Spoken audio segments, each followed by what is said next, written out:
love the music. The DJ is incredible. The people are really awesome.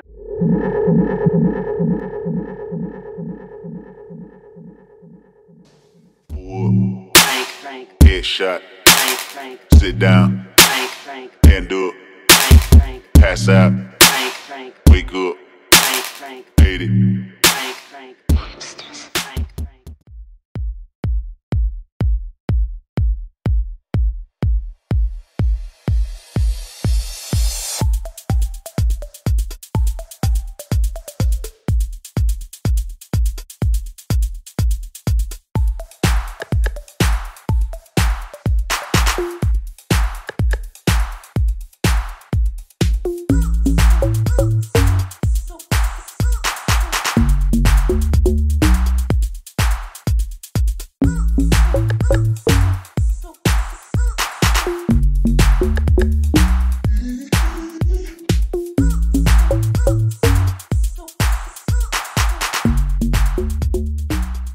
Welcome back, ladies and gentlemen. My name is Alchemix. This is the Alchemix channel. We like to mix it up, talk about all things music. Today we're going to be looking at the MPC Live, not the new fancy one with the speakers built in, but we're going to be looking at the original version. I've owned this thing for a minute. You might have seen my other video about how I got this one used for a good price. It gave me a small heart attack because it needed a firmware update. It was having audio dropouts. I've used the heck out of this thing. I got my money out of it, you know what I'm saying? And I wanted to customize it, but I couldn't really justify just like a shell or something that just looks. I like to try and improve performance, and one of my very few complaints about this in the review I did was that the pads weren't as sensitive as the Machine MK3. And so I looked at a set of MPC stuff, fat pads, and I put in these bad boys here, and really, like, it was tough to do some research. That's part of the reason I'm doing this video. There just wasn't a lot of info. Some people had really good things to say about it, but for the most part, other than the video from MPC stuff themselves that shows you how to install it, there just wasn't a ton of information.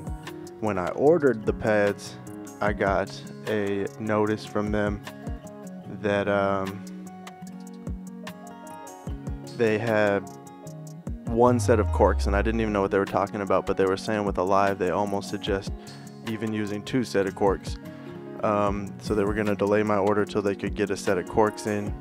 I was just like, yeah, okay, whatever. They sent it with one set of Corx, and you can actually see it if you watch the video where I'm installing it. It's just these little vinyl pads you put on top of the plastic sheet between your pads and the sensors. So these fat pads, MPC stuff, they're claiming that these are 50% taller, I think, and you can see from the profile it doesn't really amount to much once they're in. Like, they're definitely thicker, they're cool. They don't really feel any different to me from the stock, like as far as the actual like feeling when you hit the pad. I think they claim to be a little softer or something like that, but for me, like, they feel exactly the same. And for me, it feels more like a hardware hack, because basically what we're doing is we're kind of preloading the sensors, and then in the software I had to go and adjust everything completely different than how I had it before it could even begin to kind of read the buttons and stuff. I think it's a little more articulate. I think it's a little more sensitive now. I would say marginal. I've played quite a bit with the settings trying to see if I can dial it in. I've considered the fact that maybe these need to wear in a little bit now that they're brand new installed. I did have to kind of wiggle each pad and just play them a lot. I've put in hours on this thing. I'm not just giving this review based on my initial impression right out the box. It's something. I love the look. Like, I will say I love the look. I love how the light still shines through the colors. It's really I was able to definitely get kind of a look that is different and unique. But from the performance perspective, I don't know if I could really say I think it was a huge enhancement. And I know they were saying in the emails with me I should have considered using a second pair of Corx. I almost wish that I didn't use Corx first and just tried it with just the pads. But realistically, like, I don't want to open it up again. Like, once I got it all back together and stuff, I struggled. It wouldn't fire up at first. It was acting all crazy. This kind of research did help me find out some new tricks. Somebody on the forums was saying you can open it in diagnostic mode if you hold bank A, play start, and then boot it up while holding those two. And that did give me some options, which then let me do some firmware updates and everything, just to try and get an idea if it was more of a software thing. In the end, it wasn't. Like, I tried to be very careful, follow the YouTube video precisely. In the end, I just had to slap it around a little bit. Like, sometimes with electronics, like, you just gotta jostle those connections, and so far since then it's been its old self, rock solid again. I do love it. Like, I'm not saying that I regret it. I don't know if I could advise other people attempt this, like, unless they're very confident. I'm an ASC certified master technician myself. Mostly in the car business, we don't open up motherboards and electronics like that. We usually diagnose it up to that part and then replace that.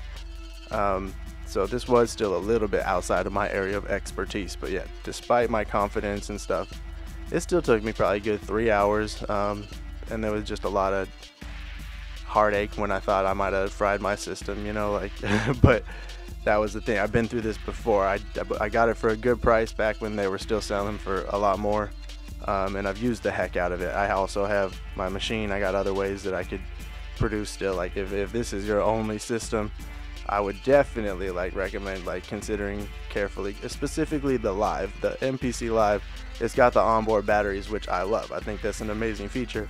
But because of that, essentially this system is always hot continually while you're working on it. So that is a very sensitive system to be playing around with electronics. So really the jury's kind of still out for me. Like, I don't feel ready to recommend this product to other people just because I don't think that the performance enhancement was very impressive. The price isn't bad for the pads themselves, but realistically, it's still not in the same realm as the machine as far as velocity sensitivity, which I was hoping for the price I paid and the amount of work that goes into this install to have a pretty obvious improvement on what we got going on here.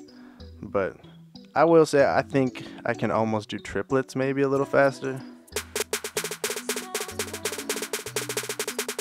I'm not sure if the stock pads could have quite got all those and stuff like that, but yeah, all I can say is that as far as the look, I'm very happy, very pleased, and I'm just so happy that I didn't fry my system, and I still got my MPC because it's one of my favorite ways to make music.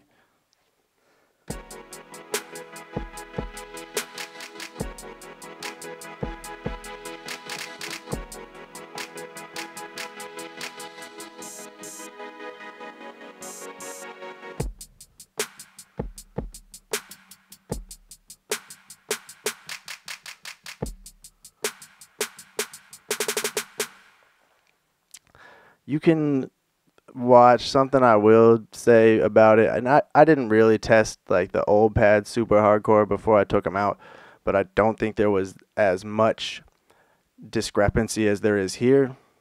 We can actually just record some hits and watch the velocity.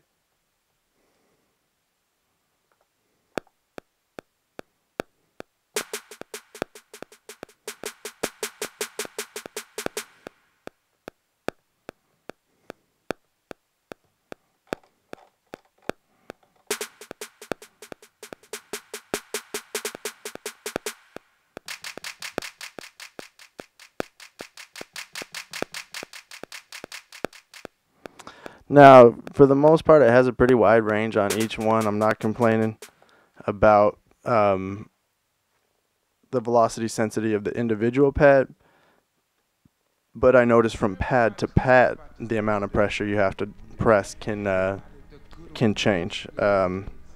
Specifically, like these two right here, like I wiggle them a lot. I'm trying to like play them a lot, like where I'm in extra hard. But yeah, that kind of disappoints me. I noticed the rubber trim that goes around the edge of the colored pads is a little shorter. You can see they have notches on the stock pads. You can't get that like any other way. It's got to be up, down, that's it. Because they want you to be able to change your colors, they put a kind of skinnier edge around it, and I feel like sometimes it gets caught on these outer buttons, and you'll start hitting it and it's reading funny. You kind of got to wiggle it a little bit to have it pop back down into place or something. So yeah, there's some trade-offs. Like I don't know if it's gonna be as reliable as the stock pads, but like I said, I love the look, and luckily, like I believe it's gonna wear in them and be more than adequate. So that's my personal take on these. I hope people can find this helpful. If you're considering this, I just want to give you as much like honest feedback from me as possible, because like most people I saw just gave the review and said, oh, they're dope, you know, but like didn't talk about like the process of getting there. So anybody else got some tips, tricks, how I could dial these in better, like please share them down below. Like I would appreciate any pointing in the right direction, because I just, like I said, I did not find a whole lot of stuff on YouTube and otherwise out there to help with this other than the factory install video, which it was complete, but also not, I hate to say it, clearly not like a professional technical kind of like sheet. Like they did a great job, but still much a DIY do-it-yourselfers, and they make that disclaimer, just a DIY help kind of thing. But I'm lucky it worked out for me. I didn't break anything. I hope you guys have a great day. Hope you guys keep making music however you love to, and hope I catch you on the next video. Take it easy.